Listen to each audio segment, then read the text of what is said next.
বিএনপির মন্ত্রী এমপিদের চাঞ্চল্যকর অনেক আপত্তিকর গোপন ভিডিও ফাঁস হয়েছে।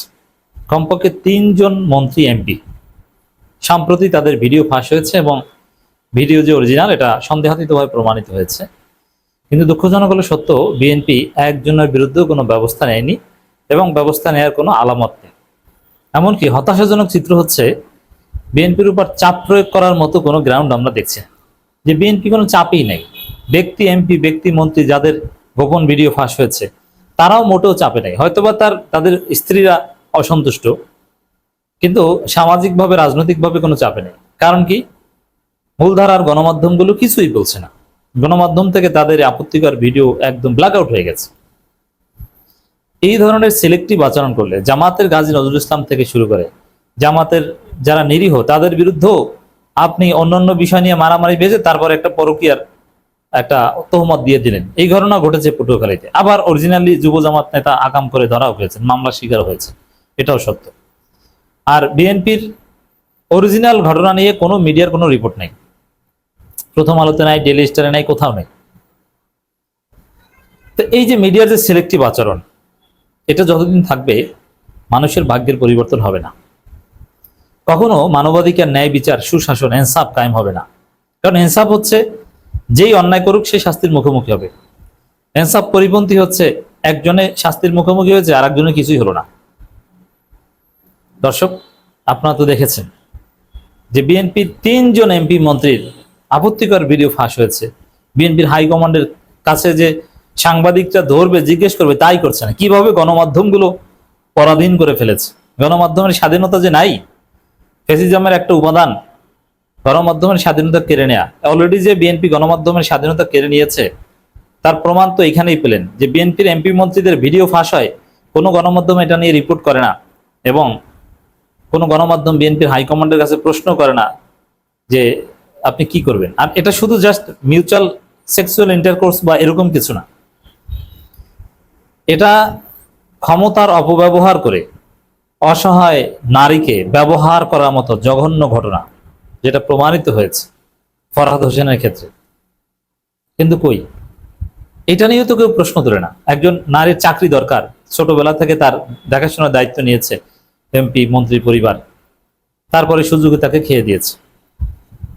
তো এর চাইতে জঘন্য কাজ কি আছে? হ্যাঁ, আপনি যদি ইসলাম ধর্মে বিশ্বাসী না হন, পরকালীন ভয় না থাকে, আপনি উভয়ের সম্মতির ভিত্তিতে আপনি এরকম রক্ষিত রাখতে পারেন, ডাজন্ট ম্যাটার। আপনি যদি মনে করেন যে না, আমি আল্লাহর ভয় করি না, আমি মুসলমান না, এটা নিয়ে আমার কোনো কনসার্ন নেই, কিন্তু মুসলমান হলে অবশ্যই তখন এটা নিয়ে আমাদের কথা আছে।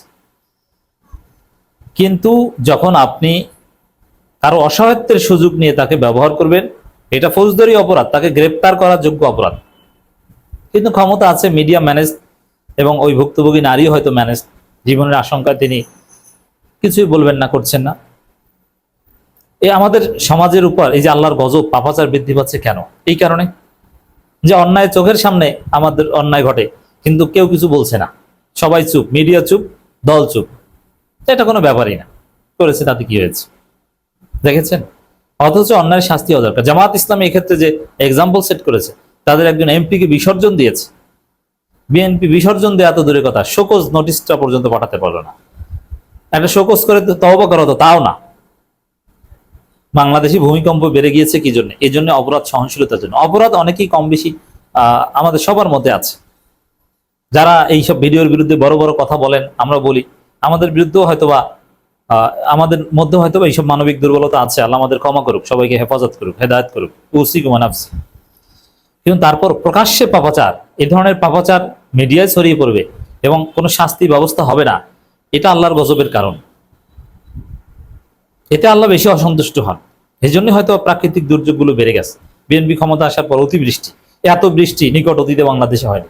পাহাড় ধস, প্রকৃতি বিরূপ আচরণ করছে। আপনি এই ধরনের পাপাচারকে সহনশীলতা দিবেন, এরকম ঘটনা তো ঘটবেই। দর্শক, এটা নিয়ে কেউ রিপোর্ট করেছে না, অনলাইন পোর্টাল 2-1টা রিপোর্ট করেছে।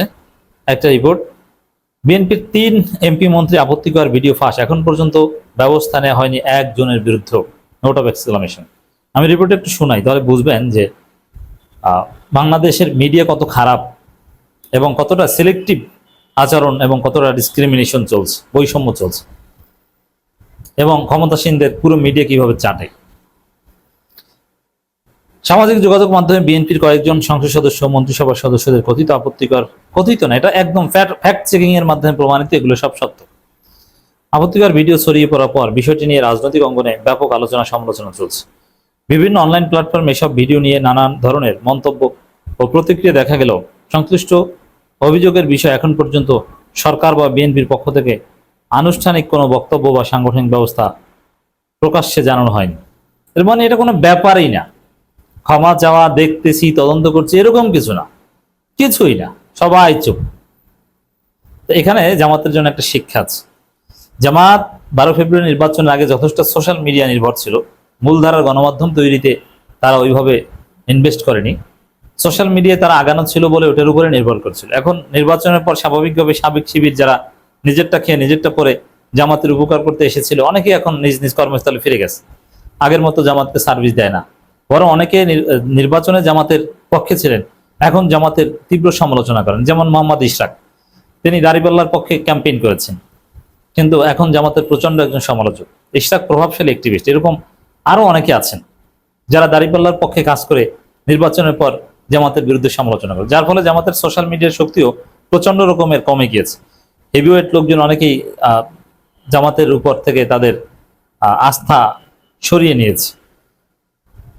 তো এখান থেকে শিক্ষা যে এখন মেইন স্ট্রিম মিডিয়াগুলো জামাতকে ধসিয়ে দিচ্ছে আর বিএনপিকে একদম ক্লিন চিট দিচ্ছে, বিএনপির বিরুদ্ধে নির্লিপ্ত থাকছে। বিএনপি এখন মিডিয়ার সুফল ভোগ করছে, অথচ ইউনূসের আমলে এইসব মিডিয়ার দাম তেমন ছিল না। সোশ্যাল মিডিয়া জামাত ছিল একাই 100। এই জন্য সোশ্যাল মিডিয়ার সাথে সাথে মেইন স্ট্রিম মিডিয়াও যে লাগে তার প্রমাণ এটা। জামাত এখান থেকে শিখবে আশা করি। সামাজিক যোগাযোগ মাধ্যমে আলোচিত ব্যক্তিদের মধ্যে পানি সম্পদ প্রতিমন্ত্রী ও পঞ্চগড় 2 আসনের সংসদ সদস্য ফরহাদ হোসেন আজাদ, মৌলভীবাজার 3 আসনের সংসদ সদস্য নাসের রহমান। এই নাসের রহমান, তার বাবা বাংলাদেশের একজন কিংবদন্তি অর্থনীতিবিদ, সারা পৃথিবীর একজন কিংবদন্তি অর্থনীতিবিদ ছিলেন।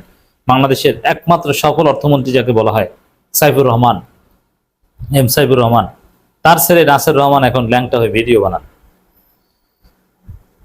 এবং সিলেট 6 আসনের সংসদ সদস্য ইমরান আহমদ চৌধুরীর নাম উল্লেখ করা হচ্ছে। তবে ছড়িয়ে পড়া ভিডিওগুলো ফ্যাক্ট চেকিং প্রতিষ্ঠানগুলো যাচাই করে মোটামুটি এর সত্যতা নিশ্চিত করেছে। এদিকে সামাজিক যোগাযোগ মাধ্যমে অনেক ব্যবহার করে অভিযোগ করছেন বিষয়টি নিয়ে দেশের মূলধারা গণমাধ্যমগুলো তুলনামূলকভাবে কম সংবাদ প্রকাশ করছেই না, নির্লিপ্ত, যার ফলে বিএনপি এই জন্য আজকে যে সোশ্যাল মিডিয়ায় জামাত হাইপ তৈরি করতে পারছে না কেন, এটা তো বললাম যে জামাত অনেক প্রভাবশালী লোকজন, এটা জামাতের ব্যর্থতা যে জামাত এই প্রভাবশালী অ্যাক্টিভিটি ধরে রাখতে পারেনি। নির্বাচনের পর যারা নিজের টাকা খরচ করে জামাতের পক্ষে ক্যাম্পেইন করেছে, জামাত তাদেরকে জীবনে জিজ্ঞাসা করেনি যে বাবা তোমরা কার আমাদের পক্ষে এত উপকার করেছে। জামাতের যে একদম দলীয় যে মিডিয়া, তাদের চাইতে কয়েক হাজার গুণ যোগ্যতা সম্পন্ন লোকজন ব্যক্তিগতভাবে অ্যাক্টিভিজম করে জামাতকে অনেক সুফল দিয়েছে।